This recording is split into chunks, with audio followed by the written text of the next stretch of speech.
నమస్తే. నేను మీ అంబటి రాంబాబుని మాట్లాడుతున్నాను. ఆంధ్ర రాష్ట్రంలో, భారతదేశంలో కారు కొనుక్కోవాలి అంటే సామాన్యుడికి పూర్వం అంత సాధ్యపడేది కాదు. కానీ అభివృద్ధి చెందుతున్నటువంటి ఈ క్రమంలో మిడిల్ క్లాస్ వ్యక్తులు కూడా కారు కొనుక్కునేటటువంటి ప్రయత్నం చేస్తున్నారు. దానికి తగ్గట్టుగానే కారు తయారీ కేంద్రాలు, వ్యాపారస్తులు కార్ల ధరలను కూడా తగ్గించి సామాన్యుడికి అందుబాటులో ఉండే తరహాలో కార్లు తయారు చేసే విధానాన్ని కూడా చేపట్టిన విషయాన్ని మనం చూసాం. టాటా వారు ₹1,00,000కే ఒక కారు అనేటువంటి పద్ధతుల్లో ఆ టాటా కంపెనీ ఒక కారును కూడా ఆ మధ్య కాలంలో రిలీజ్ చేసింది. అది సామాన్యుడికి చాలా అందుబాటులో, సామాన్యుడు అంటం కంటే ఒక మిడిల్ క్లాస్ ఫ్యామిలీకి అందుబాటులో ఉండేటటువంటి కారుగా, మాకు ఒక కారు ఉంది అని భావించే తరహాలో వారు అలాంటి కార్లు కొనుక్కొని చాలా మంది ఎంజాయ్ చేస్తూ వచ్చారు. రాను రాను కాస్తో కోస్తో ఆదాయాలు పెరగటం, కాస్త గ్లోబలైజేషన్ రావడం, పిల్లలు ఇతర రాష్ట్రాలకు వెళ్ళడం, ఇతర దేశాలకు వెళ్ళడం, వాళ్ళు ₹4 సంపాదించి తల్లిదండ్రులకు వృద్ధ వయసులో కారు కొనిపెట్టేటువంటి కార్యక్రమాలు కూడా చేస్తున్నటువంటి విషయం మీ అందరికీ తెలుసు. నేను ఎందుకు కారు గురించి చెప్తున్నానంటే, ఇవాళ కారు అనేది ఒక లగ్జరీ కన్నా నిత్యావసరమైనదిగా మారుతున్నటువంటి తరుణం ఇది. ఈ కారు ఇవాళ కొనుక్కోవాలి అంటే మనం లోను బ్యాంకులో తీసుకోవాలి, రోజు పెట్రోల్ కొట్టించగలుగుతామా లేదా అని తెలుసుకోవాలి, రిపేర్లు వస్తే చేయించుకుంటామా లేదా అని తెలుసుకోవాలి. దానితో పాటు మరొకటి కూడా ఇవాళ తెలుసుకోవాల్సిన పరిస్థితి వస్తుంది. అదేమిటంటే, మనం కారు బయటకు తీస్తే టోల్ కట్టగలమా లేదా. ఎక్కడికి వెళ్ళినా టోలే. ఇటువరకు హైదరాబాద్ వెళ్తే నేషనల్ హైవే మీద వెళితే మాత్రమే టోల్స్ వసూలు చేసేవారు. కానీ సంపదనే సృష్టిస్తాను అని చెప్పి అధికారంలోకి వచ్చినటువంటి నారా చంద్రబాబు నాయుడు గారు సంపద సృష్టించే సంగతి దేవుడు ఎరుగు. కానీ మనం సంపద సృష్టించుకుంటే ఆ సంపదను దోచుకునేటటువంటి కొత్త పద్ధతుల్లో పరిపాలన చేసేటటువంటి కార్యక్రమం చేస్తున్నారు. ఇంతకుముందు రాష్ట్రంలో ఉన్న రోడ్లన్నీ కూడా ప్రభుత్వాలు మెయింటైన్ చేశాయి. ఇక ప్రభుత్వాలు కాదు, పబ్లిక్ ప్రైవేట్ పార్ట్నర్షిప్ అంటే ఒక కాంట్రాక్టర్ చేతిలో పెట్టేసి మనం మ్యాచింగ్ గ్రాంట్ ఇచ్చేస్తే ఆయన మెయింటైన్ చేస్తాడు.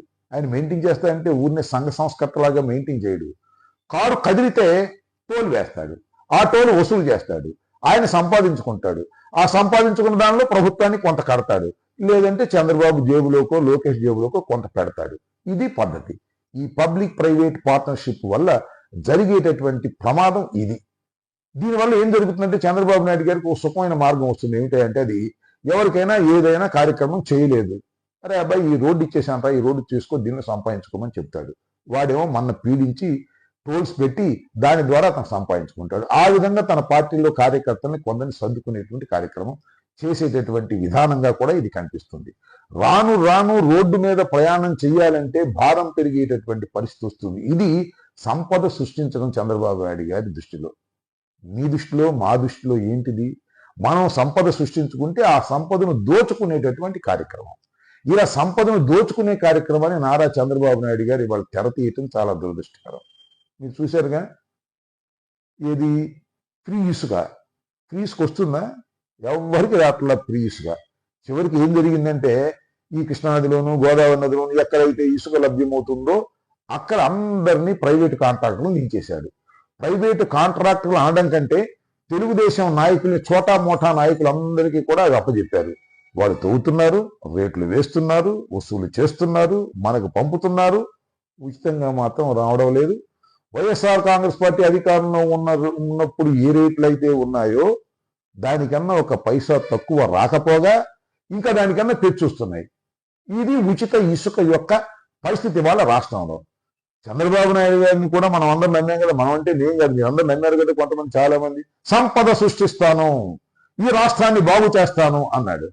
సంపద సృష్టించటంలా సంపద దోచుకునేటటువంటి కార్యక్రమం చేస్తున్నాడు చంద్రబాబు నాయుడు గారి తత్వం. అదే మొట్టమొదటి నుంచి కూడా. మీరు పూర్వం చూసినట్టయితే ఒకసారి గుర్తు చేసుకుంటే, 2004 డాక్టర్ వైఎస్ రాజశేఖర రెడ్డి గారు అధికారంలోకి రాకముందు గవర్నమెంట్ ఆసుపత్రుల్లో యువత ఛార్జీలు పెట్టారు. తర్వాత రాజశేఖర రెడ్డి గారు వచ్చిన తర్వాత వాటిని రద్దు చేయడం జరిగింది. ఈ విధంగా పబ్లిక్ ప్రైవేట్ పార్ట్నర్షిప్ లో ప్రజల్ని దోచుకోవటం, పార్ట్నర్షిప్ తీసుకోవటం, ఆ గుత్తేదారుకు దోచిపెట్టడం, ఆ గుత్తేదారుకు దోచిపెట్టిన దానిలో కొంత తను తీసుకోవటం, ఆ విధంగా పార్టీని నడుపుకోవటం అనే పద్ధతుల్లో చంద్రబాబు నాయుడు గారు ఈ విధానాన్ని తీసుకొస్తున్నారు. ఇది చాలా ప్రమాదకరమైనటువంటి అంశం. దీన్ని బట్టి మనందరికీ అర్థమవుతున్నది ఏమిటి అంటే, నారా చంద్రబాబు నాయుడు గారు సంపద సృష్టించేటటువంటి వ్యక్తి కాదని, మనం సంపదను కష్టపడి సృష్టించుకుంటే దాన్ని దోచుకునే వ్యక్తి అనేది దయచేసి రాష్ట్ర ప్రజలు ఇప్పటికైనా అర్థం చేసుకోవాల్సిందిగా నేను కోరుతున్నాను. నారా చంద్రబాబు నాయుడు గారు సంపద సృష్టిస్తాను అంటే నమ్మి ఓట్లు వేసిన అమాయక ఆంధ్రప్రదేశ్ ప్రజలకు ఈ వీడియో అంకితం చేస్తున్నాను. నమస్తే, ధన్యవాదాలు.